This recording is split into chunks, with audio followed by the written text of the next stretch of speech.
Welcome to Malifaux University. 108. Moving and Charging. Every game has specific rules for handling movement, and Malifaux is no different. In this video, we discuss the different ways in which models will move about the table, including the walk action, in which the model moves a number of inches up to its movement stat, and the following terms related to movement. Since there is no crawling in Malifaux, let's get straight into walking. When you want a model to walk, check its movement stat. Unless an ability or condition affects this number, this is how many inches the model can walk in a single action. Jacob Lynch's movement stat is 4, so he can walk up to 4 inches. For a model to walk, measure from the outside of its base in the direction you want it to go, then move the model up to its movement stat in inches, with that same point on its base, not going any farther than that. You can break up the walk action into smaller segments in order to get around terrain and other models, but you cannot break it up to take another action, such as walk 2 inches, shoot an enemy model, and then finish the walk action. You move the model up to its maximum movement stat, and then it stops. That's one action. Most models have an engagement range equal to the longest ranged melee attack on the back of their stat cards. That might be as little as 0 or as far as 2 or 3 inches. For example, Jacob Lynch's longest melee range is 1 inch, but Teddy's is 2 inches. If you move a model into an enemy model's engagement range, you cannot simply walk away. To leave an enemy's engagement range, you have to take the disengage action or use some other type of special movement, like a push or place action. To avoid this, measure your movement around that model's engagement range. If Jacob moves within 2 inches of Teddy, he is now engaged by Teddy and cannot use the walk action to leave that 2-inch range. He can, however, walk around Teddy without leaving Teddy's engagement range. If some game effect prevents an enemy model from engaging your model, even though you are in its regular engagement range, you may use walk to move away from it. An example of this is Marathon, which is just a floating sword, but it has the slip by ability, which says enemy models are never engaging it. So even if Marathon were within 2 inches of Teddy, the living blade would be able to use walk to simply walk away or float. Normally, a model cannot move through another model or even overlap bases with other models. Some models have abilities that say they can move through terrain and other models. There's no problem when applying this to friendly models, but if a model with this ability tries to move through an enemy model, it is then subject to the engagement range and cannot leave with the walk action.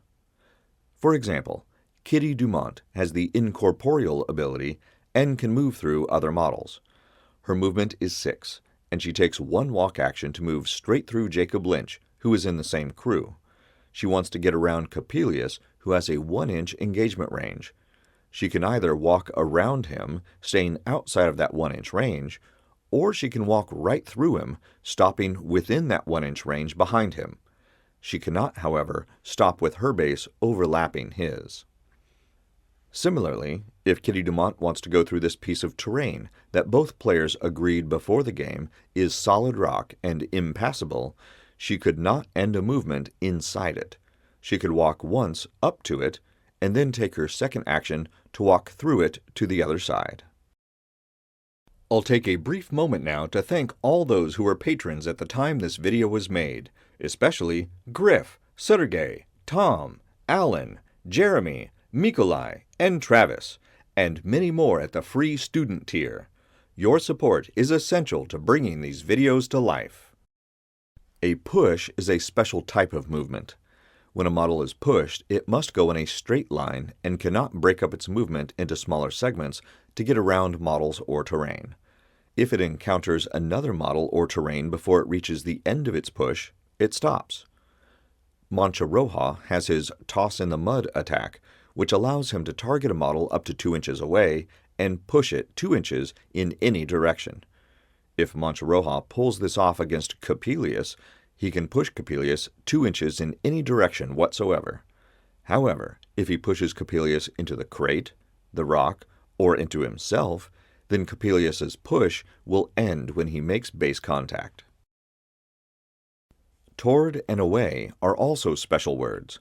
The player controlling the move chooses a point on the base of each model or object. Then, that player moves the model so that those 2 points wind up closer or farther apart, depending on if they need to move toward or away from each other. If the movement is a push, then the movement still follows the rules for pushes and will stop if something gets in the way. If it's any other movement, then those regular rules apply, and the movement can be broken up into segments to get around other models or objects. The only catch is that if the 2 points are supposed to get closer, they're not allowed to get farther apart during the movement, and if they're supposed to get farther apart, they're not allowed to get closer during the movement. Let's look at some examples. Let's say Coppelius is tired of Mancha Roja pushing him around, so he attacks the gremlin with his deadly claws. In the duel, he hits the "Ah, my eye!" trigger, which allows him to push Mancha Roja up to 3 inches away. Because it says away, the Neverborn player picks a point on the base of each of the 2 models. Since this is a push, you draw a line through the 2 points, moving Mancha Roja along this line. This trigger also says up to 3 inches, so the Neverborn player can choose to push Mancha Roja less than that if he wishes. You can draw imaginary lines in different directions before you begin the push. This is another time when that line-of-sight laser pointer can be handy. In a different game, this Beckoner has successfully cast Lure on Mancha Roja. This attack will cause him to move his entire movement stat toward the Beckoner. The 10 Thunders player picks a spot on the base of each model. Those 2 spots now must wind up as close as possible.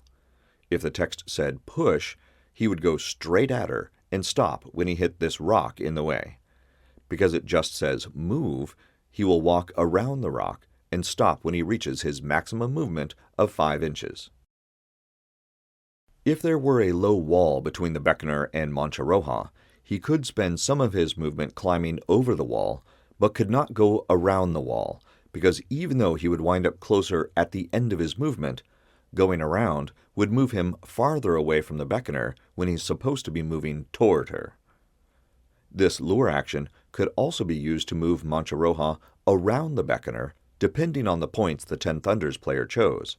If he chose this spot on the front of the gremlin and this spot on the back of the Beckoner, Mancha Roja would move around the Beckoner until those 2 spots were as close as possible, which might open up line of sight or other possibilities for the Beckoner.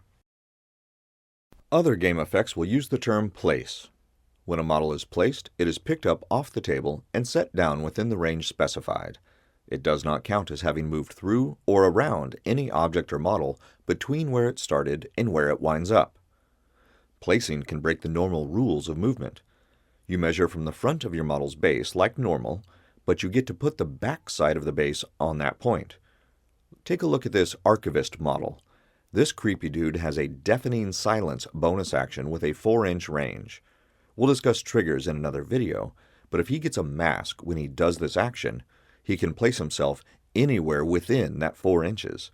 He gets to measure out 4 inches and then place the back side of his base at that 4 inches or anywhere up to that distance. Pay attention to the wording of your model's place action or ability. The flight ability of this Iron Skeeter says that when it walks, it may place itself completely within the range of its movement stat. Its movement is 7, so it can ignore both the rock right in front of it and the doppelganger behind the rock and simply place itself up to 7 inches away, as long as no part of its base goes beyond that 7 inches, because then it wouldn't be completely within that range. No matter what, always measure before you pick up the model. The final way of moving a model around is the charge action. This is a special 2-part action that lets you push your model and then take a melee attack action. A couple of restrictions are that you can do this only once in an activation, and you cannot do it if you are engaged by another model. The regular rules of pushing apply in that you move in a straight line up to your movement stat, and if anything gets in your way, you have to stop. Once you finish the push part of the charge, you may take a melee action if you have a target nearby, but you don't have to. Let's see this in action. Mancha Roja is sore about losing an eye and getting pushed around, so he decides he's going to charge Coppelius. Both models have a 1-inch engagement range, and they're currently 6 inches apart. Mancha Roja's movement stat is 5, but he has the rush ability that gives him another 2 inches when he charges. There's nothing in his way, so he pushes into base contact with Coppelius. He could have stopped just shy of an inch away and still been in range for his drop-down takedown attack, but he wants to get close out of spite. The rules of charging state that if he is going to take an attack after his push, Mancha Roja must make a melee attack, as signified by the claw marks next to its range, so that rules out his toss-in-the-mud action. He's fine with that, because he also has the flurry ability that says once he finishes a melee attack, he can discard a card to do it again. Mancha Roja declares he's going to do the drop-down takedown on Coppelius and gets ready to flip. The Neverborn player reminds his opponent that Coppelius has the Terrifying ability, which says Mancha Roja has to make a willpower duel and get an 11 or better, or his attack just fails. Mancha Roja grits his teeth and flips a 5. This is added to his willpower stat of 5 for a total of 10. He could cheat in a 6 or better from his hand to pass the duel, but he doesn't have it. His attack fails, and Coppelius heals one due to his Feed on Fear ability. Mancha Roja knows if he discards a card to try the drop-down takedown again, he'll have to make another willpower duel. If he fails that, Coppelius will heal again, so the gremlin decides to do something else. The charge, both the push and the failed attack, are separate actions that count as just one as far as a model's action limits are concerned, so Mancha Roja still has one action and a bonus action to take during this activation. That's the overview of moving and charging. Pick up a printable set of all the markers and tokens you need to play Malifaux in the Wargame Vault. If you haven't already, join our Patreon for early, ad-free access to all new content. And be sure to visit the Malifaux University gift shop for the latest in Malifaux-themed shirts, hoodies, drinkware, and more. Links are in the notes below. And remember, play friendly games, keep it simple, and have fun.